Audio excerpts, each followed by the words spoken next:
એને ડિસ્કસ કરવા તરફ જઈ રહ્યા છીએ. બરાબર, લાસ્ટ લેક્ચરની અંદર આપણે જોયું હતું કે સ્ત્રીકેસરની સંરચના છે કેવા પ્રકારની હોય છે અને એના અંદર જે બીજાશય છે એમાં કેવા પ્રકારે અંડકની ગોઠવણ હોય અને કેટલા પ્રકારના કોષો અંદર આવેલા હોય આપણે જોયું. તો આપણે શું હતું, આ બેઠું સ્ટ્રક્ચર છે એ જોઈ લીધું. હવે આજના લેક્ચરની અંદર એ સ્ટ્રક્ચર છે કેવી રીતે બને છે ને એ આપણે જોવાનું છે. એ સ્ટ્રક્ચરનું નિર્માણ કેવી રીતે કલિકાવસ્થાની અંદર પુષ્પક હોય ત્યારે સ્ત્રીકેસરમાં કેવી રીતે સંરચના છે એનું નિર્માણ થાય છે એ આજે આપણે જોવાનું છે. બરાબર, લાસ્ટ લેક્ચરની અંદર જ્યારે આપણે આખું સ્ટ્રક્ચર જોયું હતું ત્યારે એની અંદર એક પોઈન્ટ રહી ગયો છે જેને આપણે કહીએ છીએ એકને અંડકતલીય ધ્રુવ. બરાબર, તમે જુઓ છો કે એક જગ્યાએ ઇન્ટેગ્યુમેન્ટ એટલે કે બાહ્ય આવરણ અને અંતઃ આવરણ જે છે એ એબ્સન્ટ તો એ એરિયાને આપણે કીધું હતું અંડક છિદ્ર. તો જે બાજુએ અંડક છિદ્ર આવેલું છે એને આપણે કહીશું અંડક છિદ્રીય પોલ એટલે કે ધ્રુવ. અંડક છિદ્રીય ધ્રુવ એટલે કે માઇક્રોપાઇલર પોલ. માઇક્રોપાઇલર પોલ એટલે કે અંડક છિદ્રીય ધ્રુવ છે એના માટે. બરાબર, અને બીજું છે એને કહીએ છીએ આપણે અંડકતલીય ધ્રુવ એટલે કે જે જગ્યાએ અંડક છિદ્ર આવેલું છે એનાથી વિરુદ્ધ દિશામાં જે દેખાડીએ છીએ એને આપણે અંડકતલીય ધ્રુવ કહીએ છીએ. હવે આનું શું કામ છે, શું કામ આપણે એવા નામ આપીએ છીએ? તો કે ઘણીવાર એવું બનતું હોય કે અંડક જે છે તમને અહીંયા અધોમુખી પ્રકારનું દેખાય, ઘણીવાર ઉર્ધ્વમુખી પ્રકારનું હોય, ઘણીવાર તલસ્થ પ્રકારનું હોય. તો એવા અંડકના ઘણા બધા ટાઈપ છે. તો એ ટાઈપ જે છે એની અંદર કન્ફ્યુઝન ન થાય કે કઈ બાજુનો રિજન કયો છે એને આપણે સમજવા માટે બે નામ આપીએ છીએ. બરાબર, એટલે કે અંડકતલીય ધ્રુવ અને અંડક છિદ્રીય ધ્રુવ. અંડકતલીય ધ્રુવ છે એની અંદર એને ઇંગ્લિશમાં કહીએ છીએ ચલાજલ પોલ. બરાબર, તો આવી રીતે અંડક જે છે એને બે રિજિયનની અંદર આપણે ડિવાઈડ કરીએ છીએ. હવે ખાસ આજે આપણે સ્ટ્રક્ચર જોવાનું છે કે પુષ્પ જે છે એની અંદર મેગાસ્પોરોજિનેસિસ અને મેગાગેમેટોજિનેસિસ ની પ્રોસેસ કેવી રીતે થાય છે. બરાબર, હેડિંગ લઈ લઈએ પહેલા મેગાસ્પોરોજિનેસિસ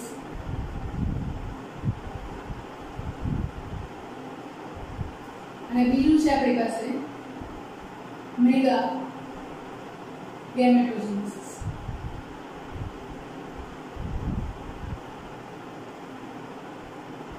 મેગાસ્પોરોજિનેસિસ એન્ડ મેગાગેમેટોજિનેસિસ. મેગાસ્પોરોજિનેસિસ એ ભ્રૂણપુટનું નિર્માણ છે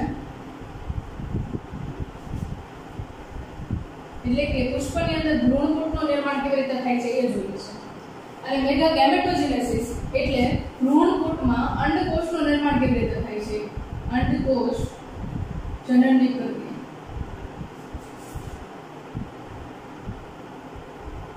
ઓવમનું ડેવલપમેન્ટ અને એમ્બ્રિયો સેક છે એનું ડેવલપમેન્ટ કેવી રીતે થાય છે એ પ્રોસેસ. બરાબર, સૌથી પહેલા વાત કરીએ આપણે મેગાસ્પોરોજિનેસિસ. કારણ કે કોઈ પણ પુષ્પ લઈએ આપણે, બરાબર, તો એ કલિકા અવસ્થામાં હોય ત્યારે સંપૂર્ણ રીતે વજ્રપત્રો છે એમના વડે ઢંકાયેલું છે. બરાબર, અને એમની અંદર એમના જલપત્રો જે છે એ પણ આવેલા છે. બરાબર, અને એની અંદર જોઈએ તો આપણી પુષ્પીય સંરચનાઓ તરીકે પુકેસર, અવિકસિત કે અલ્પવિકસિત પ્રકારના પુકેસર છે અને એ જ રીતે અલ્પવિકસિત પ્રકારનું સ્ત્રીકેસર છે એ પણ ત્યાં આગળ હાજર છે. બરાબર, ઓકે. સ્ત્રીકેસરની અંદર આપણને અંડકનો ભાગ દેખાય છે અને અંડક જે છે એની અંદર આપણને ભ્રૂણપુટ દેખાય છે. એમાં જે આપણો ભ્રૂણપુટ છે ને એ આપણા માટે ઇમ્પોર્ટન્ટ છે. એની અંદરથી ભ્રૂણપુટ તો નહીં કહીએ પણ પ્રદેહ. બરાબર, આખો જે આ બ્લુ કલરનો તમને ડાર્ક રિજન દેખાય છે એને આપણે કહીએ છીએ પ્રદેહ. અને પ્રદેહ જે છે એ આપણા ટાર્ગેટમાં છે કારણ કે પ્રદેહની અંદર પોષણ આપતા કોષો આવેલા છે અને પોષણ આપતા કોષો જે છે એ સંપૂર્ણ રીતે ભ્રૂણપુટના નિર્માણમાં અને અંડકોષના નિર્માણમાં જે કંઈ પણ પોષણની જરૂરિયાત છે પૂર્ણ કરે છે. બરાબર, તો જ્યારે કલિકા અવસ્થાની અંદર પુષ્પ હોય છે ત્યારે એનું ભ્રૂણપુટ છે પ્રદેહ જે છે એને આપણે થોડું ઝૂમ આઉટ કરીએ તો એ પ્રદેહ છે એની અંદર તમે જુઓ તો એક સાથે તમને કોષોનો સમૂહ જોવા મળશે. તમને યાદ હોય તો માઇક્રોસ્પોરોજિનેસિસ પરાગરજ છે એમના નિર્માણની પ્રક્રિયા છે એ પણ આપણે આર્કિસ્પોરિયલ સેલ થી સ્ટાર્ટ કરી. એ જ રીતે અહીંયા પણ આર્કિસ્પોરિયલ સેલ છે એમના વડે પ્રોસેસ આખી શરૂ થશે. બરાબર, તો આ ભ્રૂણપુટ પ્રદેહ જે છે માઇન્ડમાં ઘૂસી ગયું છે મને ભ્રૂણપુટ. બરાબર, તો અહીંયા ખાસ કરીને આપણે પ્રદેહના કોષો જે છે એમને જોઈએ છે ન્યુસેલસ સેલ સેલ છે અહીંયા આગળ બધા, બરાબર, એમની વાત કરી છે.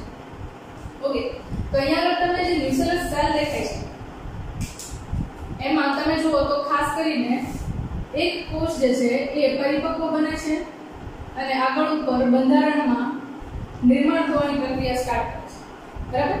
કોની અંદર? તો કે આ જે છે આપણે કોનું સ્ટ્રક્ચર જોઈએ છે? પ્રદેશ છે, ન્યુક્લિયસ, એનું બંધારણ જોઈએ છે.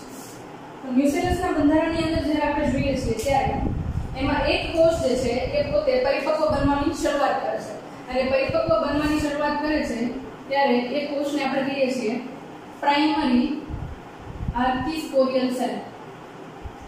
પ્રાઇમરી આર્કિસ્પોરલ સેલ, બરાબર. હવે પ્રાઇમરી આર્કિસ્પોરલ સેલ છે. ઓકે, તમને જસ્ટ યાદ હોય તો આપણે જોયું માઇક્રોસ્પોરોજેનેસિસ અને મેરીગેમેટોજેનેસિસ અથવા તો માઇક્રોગેમેટોજેનેસિસ, આ પ્રોસેસ આપણે જોઈ. હવે એની અંદર તમને પ્રોસેસ યાદ હોય તો મેં કોષ વિભાજનને બે રીતે વાંચી દીધું, બરાબર.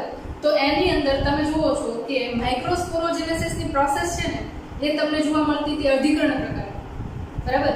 જ્યારે અહીંયા આગળ તમે મેગાસ્પોરોજેનેસિસની પ્રોસેસ જુઓ છો એ તમને અર્ધીકરણ પ્રકારની જોવા મળે છે, બરાબર. તો બંનેને પહેલા આપણે ડિવાઈડ કરી લઈએ થોડા ઘણા પ્રમાણની અંદર, જેના કારણે તમને ઈઝી રહેશે. મેગાસ્પોરોજેનેસિસની પ્રોસેસ છે એની અંદર સૌથી પહેલા ભ્રૂણપુટના નિર્માણ માટે સમવિભાજનની પ્રક્રિયા થશે, એટલે કે માઇટોસિસની પ્રક્રિયા થશે. જ્યારે મેગાગેમેટોજેનેસિસના નિર્માણની પ્રક્રિયા છે એમાં ઓલમોસ્ટ ગણો તો અહીંયા અર્ધીકરણની પ્રક્રિયા ચાલુ થઈ ગઈ છે અને પછી એમાં પાછું સમવિભાજન થાય છે. એટલે કલિકા અવસ્થા દરમિયાન જે નિર્માણ થાય છે ત્યારે સમવિભાજન હશે, પછી અર્ધીકરણની પ્રક્રિયા વડે આપણો અંડકોષ બનશે અને એ અંડકોષ બનવા માટે પાછી સમવિભાજનની પ્રક્રિયા થાય છે. આખું કન્ફ્યુઝિંગ છે થોડું, પણ લેક્ચર પૂરો થશે ત્યાં સુધીમાં તમારું કન્ફ્યુઝન રિમૂવ થઈ જશે. ઓકે, ખાસ કરીને અહીંયા આપણે વાત કરીએ તો આપણને પ્રાઇમરી આર્કિસ્પોરલ સેલ છે એની અંદર સમવિભાજનની પ્રક્રિયા જોવા મળશે, બરાબર. એની અંદર સમવિભાજનની પ્રક્રિયા જોવા મળશે. સમવિભાજનની પ્રક્રિયા થશે એટલે આર્કિસ્પોરલ છે એની અંદરથી બે કોષો નિર્માણ પામશે, બરાબર. એકને કહેશું આપણે પ્રાઇમરી પેરાઇટલ સેલ અને બીજું છે એમને કહેશું આપણે પ્રાઇમરી સ્પોરોજેનસ સેલ.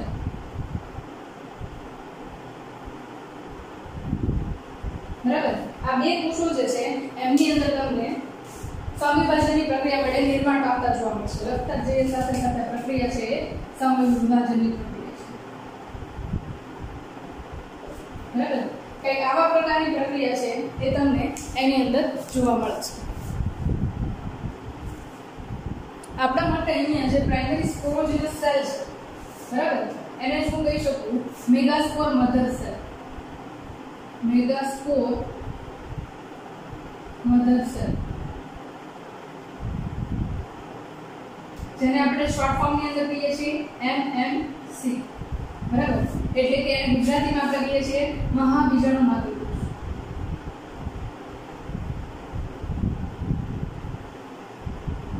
બરાબર, મહાબીજાણુ માતૃકોષ.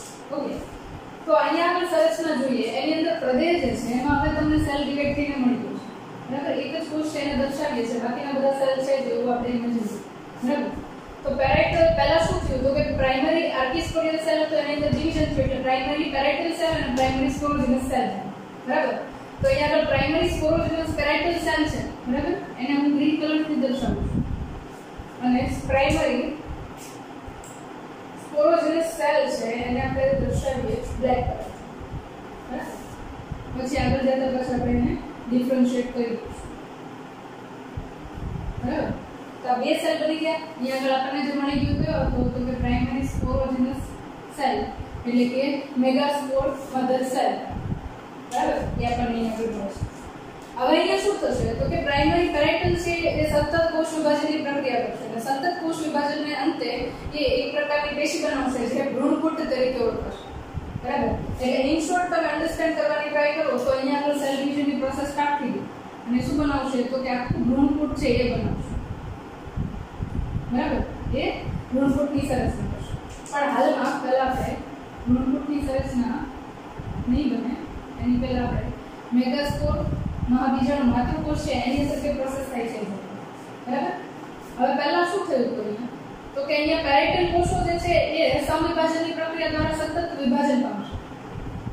સમવિભાજનની પ્રક્રિયા દ્વારા સતત વિભાજન પામશે. જ્યારે અહીંયા આગળ તમે મેગાસ્પોર મધર સેલ જોવો છો એ ખાસ યાદ રાખજો અર્ધીકરણની પ્રક્રિયાથી વિભાજન પામશે. બરાબર, એ અર્ધીકરણની પ્રક્રિયાથી વિભાજન પામશે. એક કોષનું અર્ધીકરણ થશે એટલે આપણને ખબર છે કે એમાંથી 4 કોષો બની જશે. તો પ્રથમ અર્ધીકરણના અંતે એક કોષમાંથી 2 કોષો બન્યા અને દ્વિતીય અર્ધીકરણ પૂરું થાય એટલે એના અંતે આપણને 2 માંથી 4 કોષનું નિર્માણ થતું જોવા મળશે. એટલે અહીંયા આગળ આ 4 કોષો બની. બરાબર, અહીંયા આગળ આપણને 4 કોષો બની ગયેલા જોવા મળશે. આ 4 કોષો જે છે એને હું મેગાસ્પોર મધર સેલ કહી શકું, મહાબીજાણુ માતૃકોષ કહી શકું. આ 4 માંના ઉપરની બાજુ તમને જે 3 દેખાય છે, ત્રણે કોષ છે એ ડીજનરેટ થઈ જશે, વિઘટિત થઈ જશે. વિઘટિત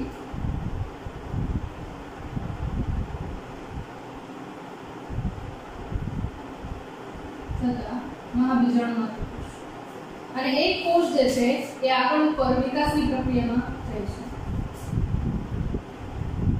જેમાંથી અંડકોષ જનનની પ્રક્રિયા થાય છે. બરાબર, એક જ કોષ રહ્યો જેની અંદરથી અંડકોષ જનનની પ્રક્રિયા થાય છે.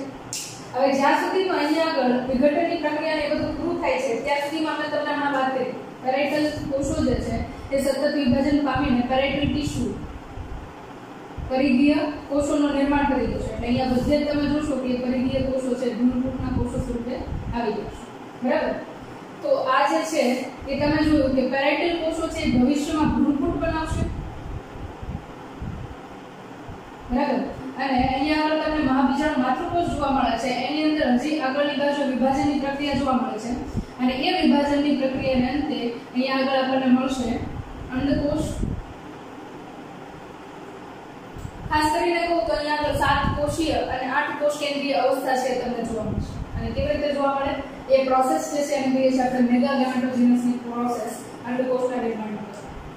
એટલે હું અહીંયા એવું કહું કે મહાબીજાણુ માતૃકોષ 4 હતા એમાંથી એક જે છે એ જ બચે છે, બાકીના 3 છે એ વિઘટિત થઈ જશે. જ્યારે તમને યાદ હોય તો પરાગ ચતુષ્ક બનતું હતું, પોલન ટેટ્રાડ બનતું હતું. એની અંદર તમે જોઈ લો કે 4 કોષો જે છે એ આગળ ઉપર વિભાજનની પ્રક્રિયામાં ભાગ લેતા હતા અને 4 છે એ નરજન્યુનું નિર્માણ કરતા. બરાબર, અને 4 કોષ છે એમાંથી દરેક અલગ અલગ કોષ લ્યો તો એ પોતે શું બનાવતા તો કે એક પોતે અલગ પરાગરજ હતો, ઇન્ડિવિડ્યુઅલ કોષ છે પરાગરજ બનતા. જ્યારે અહીંયા આગળ તમે જુઓ તો તમે શું જોયું તો કે અહીંયા આગળ 4 કોષો હતા એમાંથી 3 કોષો જે છે એ વિઘટિત થઈ ગયા અને માત્ર એક જ કોષ બચ્યો જે અંડકોષ જનનની પ્રક્રિયામાં ભાગ લેશે. ક્લિયર થાય છે? રાઈટ. નેક્સ્ટ એના પછી વાત કરીએ. હવે અંડકોષ જનનની પ્રક્રિયા છે એ તમને અહીંયા એક મળે છે, કયો? મહાબીજાણુ માતૃકોષ. એ એક મહાબીજાણુ માતૃકોષ છે એની અંદર કેવી રીતે પ્રોસેસ થાય છે એ આપણે જોવાનું છે. બરાબર, તો અહીંયા આગળ આપણે લઈએ આપણો એક મહાબીજાણુ માતૃકોષ. એટલે હવે જે આપણે પ્રોસેસ જોઈએ છે કઈ છે તો કે એ પ્રોસેસ જે છે આપણી અંડકોષ જનનની પ્રક્રિયા એટલે કે મેગા ગેમેટોજેનેસિસની પ્રોસેસ છે એ આપણે જોઈએ છે. બરાબર, તો હવેની પ્રોસેસ જે છે એ કેવી થશે તો કે સમવિભાજન પ્રકારની હશે. હમણાં વાત કરીએ અર્ધીકરણ પ્રકારની પ્રોસેસ અહીંયા પૂરી થશે. ઓકે, પ્લોઇડી છે એના માટે તો વાત કરવાની રહેશે. પ્લોઇડી જે છે એમાં ખાસ કરીને વાત કરીએ તો અહીંયા આગળ તમને જે કોષો જોવા મળે છે પેરાઇટલ સેલ છે કેવો હશે? 2n હશે. બરાબર, એની અંદર સમવિભાજનની પ્રક્રિયા થઈ એટલે એની અંદરથી બનતો પ્રાઇમરી પેરાઇટલ આર્કિસ્પોરિયલ સેલ છે એ 2n હતો.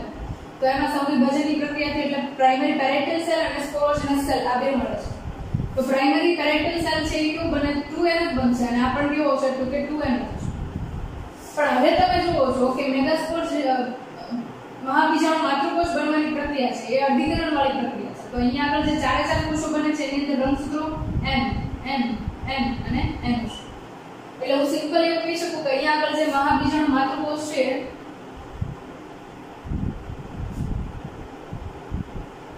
એ 2n number n number of chromosome ધરાવે છે કારણ કે અર્ધીકરણની પ્રક્રિયાથી નિર્માણ પામશે. બરાબર, પણ હવે મહાબીજાણુ માતૃકોષ છે એનું કોષ કેન્દ્ર છે સતત વિભાજન પામે છે.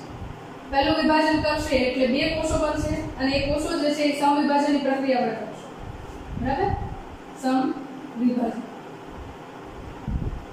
તો એ સમવિભાજનની પ્રક્રિયા વડે બને છે એટલે બંનેની અંદર આની અંદર n હતા નંબર ઓફ ક્રોમોસોમ, તો આની અંદર પણ n આવશે, રાઈટ? કારણ કે સમવિભાજન છે, રિડક્શન ડિવિઝન નથી, એટલે જેટલા પિતૃકોષમાં હશે એટલા જ સેમ નીચેની બાજુએ તમને નવા બાળકોષોમાં મળશે, બરાબર?